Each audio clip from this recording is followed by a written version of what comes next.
Olá, eu sou a Fernanda Lee, sou mestre em educação e treinadora certificada pelo Positive Discipline Association para pais e profissionais da área da saúde, professores, primeira infância e para casais. Eu também sou mãe e tenho 2 filhos.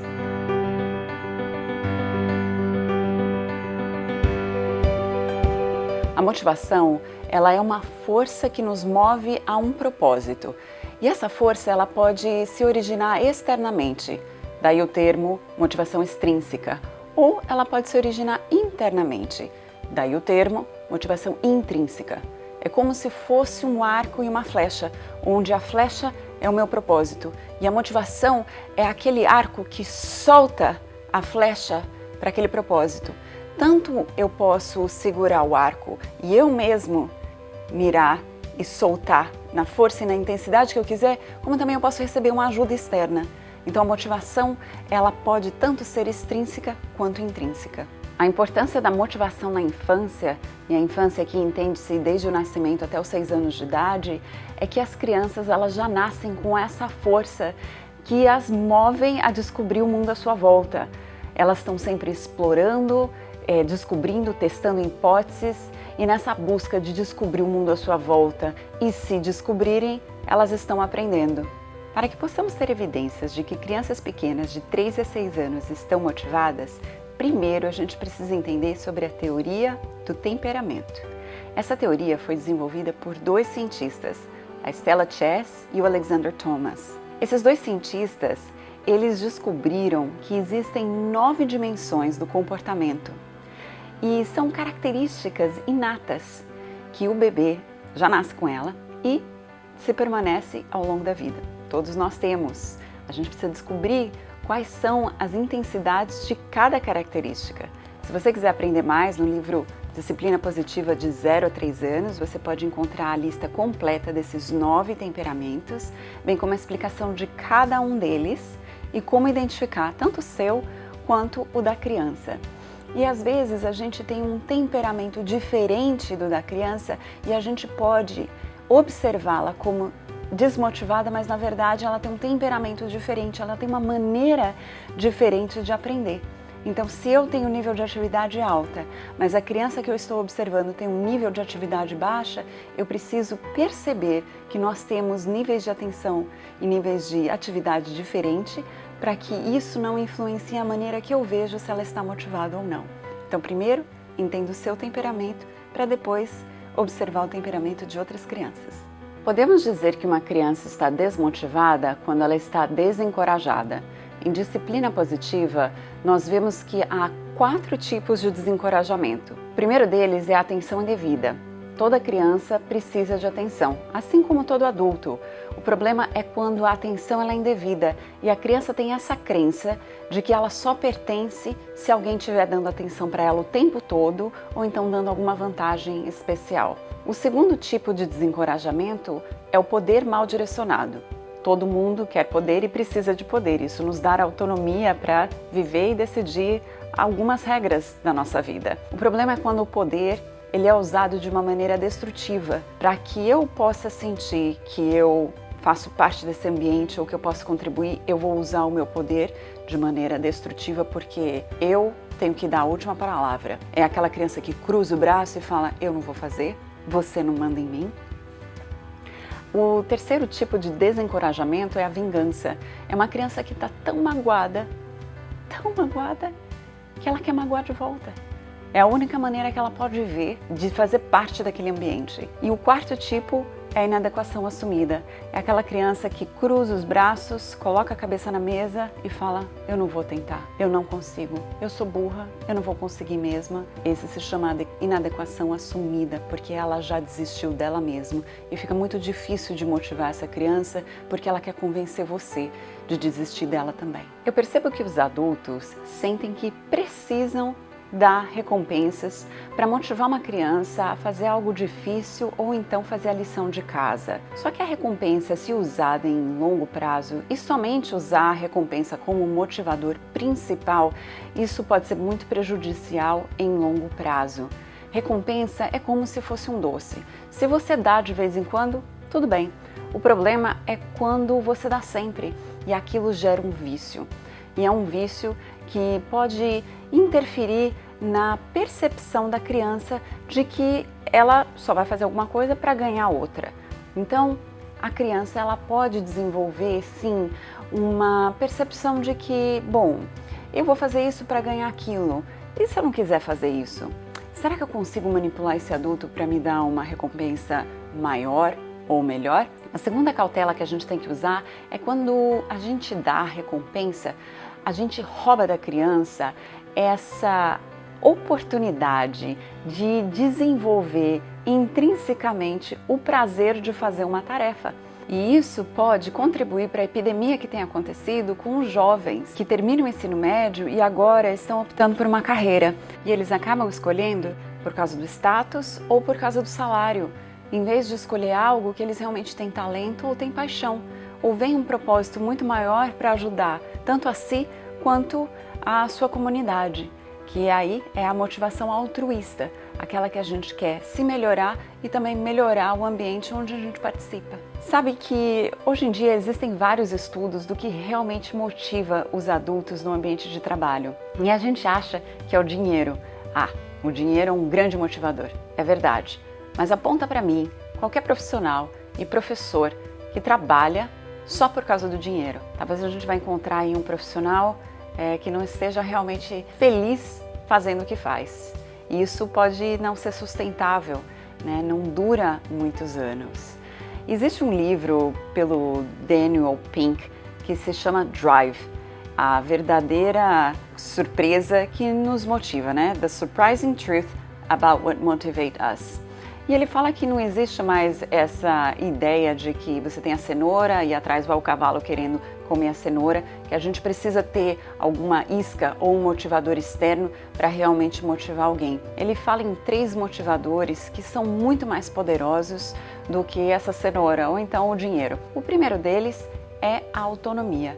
É o senso de eu criar as minhas próprias regras e ter um senso de poder pessoal. A segunda é o domínio. Ou seja, a partir do momento que eu faço mais vezes e pratico mais, eu vou ganhando domínio sobre aquela tarefa. E esse senso de melhora é um grande motivador. O terceiro motivador é o propósito. É fazer algo que seja maior do que eu sozinha, onde o todo é maior do que a soma das partes. Será que existem recompensas que são mais eficazes? Talvez em curto prazo, mas em longo prazo a gente já percebeu que recompensa ela pode ser maléfica e rouba da criança essa oportunidade dela desenvolver uma autoestima saudável e um alto valor positivo. Então, vamos pensar, em vez de recompensa, o que pode ser um encorajador? Porque todos nós precisamos ser encorajados. Desde que a gente nasce, o nosso cérebro ele é equipado com um neurotransmissor que a gente consegue aprender através dos relacionamentos. Tudo que a gente aprende é através dos relacionamentos. Então o foco eu acho que tem que estar no relacionamento como o melhor motivador para qualquer ser humano, desde o bebê até o fim da vida. O Alfred Adler, que era um psiquiatra alemão, em qual a disciplina positiva é toda baseada na teoria humanista dele, desenvolveu 4 Cs, onde podem ser os maiores encorajadores ao longo da vida. Então, o primeiro C, ele é o da conexão, é o nosso senso de aceitação, onde a hora que a gente se sente conectado com o nosso meio ambiente ou com as outras pessoas, a gente desenvolve certas percepções como eu ocupo uma posição aqui, eu me sinto seguro, e isso leva a um sentimento de segurança como motivador. O segundo C é capaz. É esse senso que a gente tem de melhoria, ao tempo inteiro estar se autorrealizando. E ao longo da vida a gente desenvolve certas percepções como eu consigo fazer, estou me movendo em direção à independência, eu me sinto competente. E isso desenvolve sentimentos como o de confiança. O terceiro C é eu conto. É o nosso senso de importância, onde a gente pode desenvolver percepções como eu posso fazer a diferença, as minhas ações influenciam o resultado, eu posso contribuir, eu me sinto valorizado e gera um sentimento de valorização. O quarto C é coragem. É daí que a gente fala que existe então o encorajamento, que vem do latim cor, coração. Eu ajo com o coração. E quando eu ajo com o coração, eu posso desenvolver percepções de que eu posso lidar com o que está à minha frente. Eu posso superar os erros e as falhas. Eu me sinto esperançoso e isso gera sentimentos de esperança. Essas percepções podem alterar ou influenciar a maneira que eu penso e por isso como eu me sinto e daí como eu vou agir. E quando eu me sinto aceito, quando eu me sinto capaz, quando eu sinto que eu conto, isso é importante, e quando eu sinto corajoso, eu vou mudar a maneira que eu enfrento os desafios, os erros e até posso me arriscar a fazer coisas novas e diferentes, porque eu sei que o ambiente que eu estou me aceita do jeito que eu sou. E as falhas são como grandes oportunidades para aprender. Como então as famílias e as escolas podem ajudar crianças e adolescentes a desenvolverem bons hábitos de estudo, como por exemplo fazer a lição? Em épocas onde a lição e a carga horária tem crescido a cada década, fazer a lição se tornou um ponto de disputa pelo poder. Ninguém faz lição de casa para transtornar e acabar com as famílias. A gente precisa deixar bem claro que a lição é algo que tem um propósito, né, de ajudar o aluno a absorver o conteúdo que foi dado em aula ou então de expandir o conhecimento. Então, primeiro a gente precisa eliminar toda essa ansiedade e peso que a lição de casa tem trazido para muitas famílias. A disciplina positiva, ela trabalha com duas ferramentas que eu vejo que poderiam se encaixar nessa situação para ajudar os jovens a desenvolverem bons hábitos de estudo. A primeira delas é invista tempo em treinamento. Para a gente conseguir ajudar as crianças a terem bons hábitos, primeiro a gente precisa parar e tentar entender o que é importante para aquela criança. Por que a lição é pedida? Qual é o momento mais propício para aquele jovem fazer a lição? Então, investir tempo em treinamento. Quando a criança chega em casa, sentar com ela e falar assim, bom, ajuda ela a caminhar pelo dia dela. O que aconteceu hoje, o que é que você tem para fazer amanhã e depois de amanhã. Então, primeiro vamos começar, o que você tem para fazer amanhã? E listar quais são as tarefas que devem ser feitas. Daí, colocar um espaço do lado de cada tarefa e perguntar para o jovem, quanto tempo você acha que vai demorar para realizar essa tarefa? Então vamos dizer que é para colorir o mapa da África. Aí ele fala, vai demorar 5 minutos. Então você vai lá e escreve 5 minutos. Aí você deixa do lado desse espaço, um espaço para escrever o quanto tempo realmente levou para colorir o mapa. E daí é medido esse tempo e escrito. A gente ajuda as crianças a medirem o tempo através dessa noção inicial de quanto tempo ela acha que vai levar. Às vezes é rápido, mas é uma coisa mais demorada. Demorou 15, demorou 50. E fazer isso com cada tarefa. A segunda ferramenta é ajudar as crianças com rotinas. Não a rotina do dia inteiro, mas uma rotina por parte do dia. Então, em casa, a gente pode ajudar os jovens a criar uma rotina assim que chega em casa depois da escola. O que acontece na segunda, o que acontece na terça?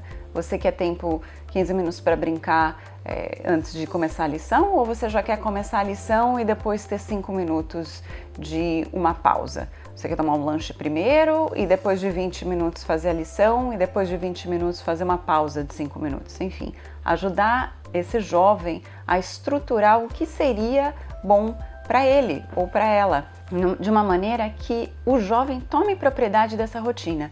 Não é uma rotina preparada pelo adulto, mas sim com o adulto. O adulto é o facilitador daquela estratégia. Agora, tem crianças que estão sempre procurando por novidade. Então a rotina, por mais que ela funcionou por um tempo, ela deixa de funcionar. E é aí que a gente precisa sempre se aprimorar e procurar por coisas novas. Crianças que gostam de novidade, elas provavelmente gostam de escutar música quando fazem a lição, porque elas estão recebendo um estímulo externo que faz com que a memória ela fique mais ativa e ficar mais focada no que ela está fazendo. Tem crianças que precisam mastigar chiclete quando elas estão fazendo a lição, ou outras que precisam ter uma faixa elástica amarrada no pé da cadeira para que ela possa ter uma resistência e chutar essa faixa e sentir o estímulo contra o corpo. Tem crianças que precisam do exercício aeróbico. Muitos pais e professores falam assim: se você não fizer a sua lição, você não vai para o judô, ou então você não vai brincar lá fora. Esse é um dos maiores erros que os adultos podem fazer, porque hoje é comprovado cientificamente que o exercício físico ele ajuda na atenção, na sustentação da atenção, na memória, e ajuda com que o corpo se integre junto com a mente. E isso propõe um aprendizado muito maior para que a criança possa absorver o conteúdo. Tem crianças que precisam fazer a lição e tarefas em partes diferentes da casa, ou então sentado, ficar levantado. Existem aqui nos Estados Unidos o stand-up chair ou stand-up table, que a criança faz a lição com a mesa um pouco mais elevada, então ela fica em pé, e isso propõe para ela uma nova postura para ela poder aprender e sustentar a atenção dela. Outras crianças preferem coisas que são táteis, né? Aqueles fidget toys, ou então coisas que têm algum certo tipo de textura, ou uma bola para amassar. Ao mesmo tempo que ela está escrevendo, ela precisa de algo com a outra mão fazendo alguma coisa. Então procure tecidos com texturas diferentes, ou então texturas como silicone, coisas de cozinha que ajude a criança a ficar passando a mão, e aquilo ajuda eventualmente em sustentar a atenção também. Agora, a gente não pode falar em lição de casa sem deixar de mencionar uma função muito importante no nosso cérebro: as funções executivas, que são importantes, extremamente importantes, com a memória, com a cognição, com o controle de impulso, com o senso de organização que a criança tem, e que mais? Com a autorregulação.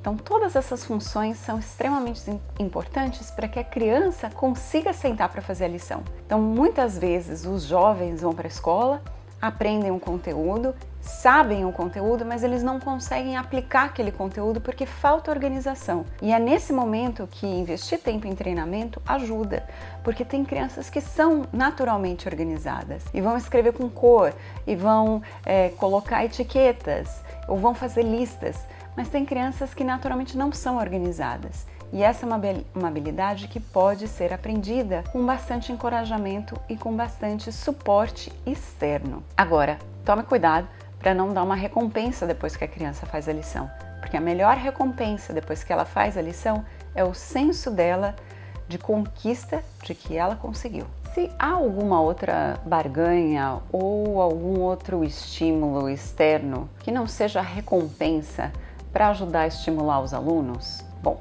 não há problema nenhum em dar recompensa de vez em quando. Se uma criança vai ao dentista e porque ela conseguiu superar ou ficar durante o tratamento inteiro, ela vai na cestinha e pega um brinquedinho.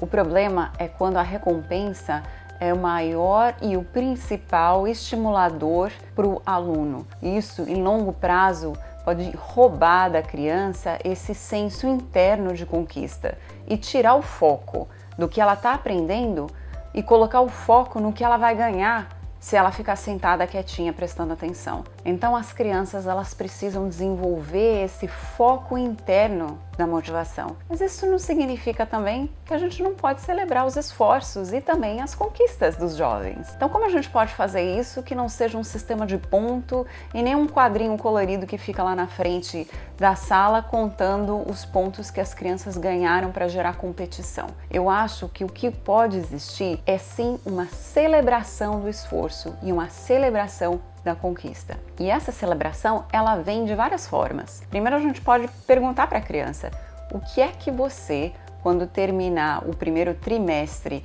e perceber o quanto é que você fez o progresso e quanto é que você aprendeu, como você gostaria de ser celebrada? Ou como você gostaria de celebrar o seu sucesso? E escutar da criança aquilo que é importante para ela, porque o foco é que ela fique feliz e não mostrar que é a professora que ficou feliz com ela. Porque se a gente colocar o foco no adulto, a criança, algumas delas, elas vão ficar ressentidas, porque por mais que ela se esforce, ela não consiga, ela pode ficar frustrada e aí ela pode falar: puxa, então vou desistir. E outras crianças que conseguem podem talvez mudar o foco, ao invés de aprender, para falar, eu vou fazer para agradar a professora, porque eu quero ser aceita. Então, sempre pensando em longo prazo, como é que a gente pode ajudar essa celebração para que o foco fique no controle interno da criança. Então, a primeira delas é perguntar para a criança. A segunda é perguntar para a turma toda. Depois que a gente terminou esse semestre ou essa semana e a gente teve vários tipos de reconhecimentos e esforços, a gente viu um aluno ajudando o outro que tinha mais dificuldade. Olha só como é que a gente vai mudando o vocabulário que a gente propõe a celebração para as crianças. É alguma coisa que a gente faz junto. E esse junto é que a gente desenvolve o sentido de cooperação. Operamos juntos. Ao invés de eu, professora, vou ver quem é que está se comportando bem aqui e vou dar um adesivo para cada um. Ou então vou dar um ponto para cada um. E só quem tiver 10 pontos é que vai ganhar um prêmio aqui do meu baú da surpresa. Isso já traz um senso de resistência para a criança. Será que eu vou conseguir? Será que eu não vou conseguir? Eu sempre tenho que ficar de olho na professora para ela me dizer se eu estou bem ou não. E quando a gente fica de olho no outro, a gente tira o olhar interno e aquele senso que a gente tem interno de conquista, de autonomia, de criar as próprias regras, de ver o que funciona para mim. Eu tenho escolhas aqui ou não tenho? Então é muito perigoso a gente só se basear em recompensa. Então a gente pode pensar aqui mais em celebração em uma sala de aula, como é que a turma quer se celebrar. Então se eles falam, a gente quer fazer uma festa do pijama. Então a festa do pijama, quais são os objetivos que a gente tem que listar aqui para que a gente saiba que a gente chegou lá? Ou que a gente melhorou do trimestre passado. Aqui a gente não está procurando por perfeição. A gente sempre procura por melhora, porque quando a gente procura por melhora, a gente abre o ambiente para que as crianças possam errar e aprender com seus erros. E quando elas sabem que elas podem errar naquele ambiente, elas se sentem seguras, elas se sentem queridas, valorizadas, aceitas, e elas então são convidadas a pensar como é que eu posso reparar esse erro, como é que eu posso melhorar, e isso gera o senso de contribuição.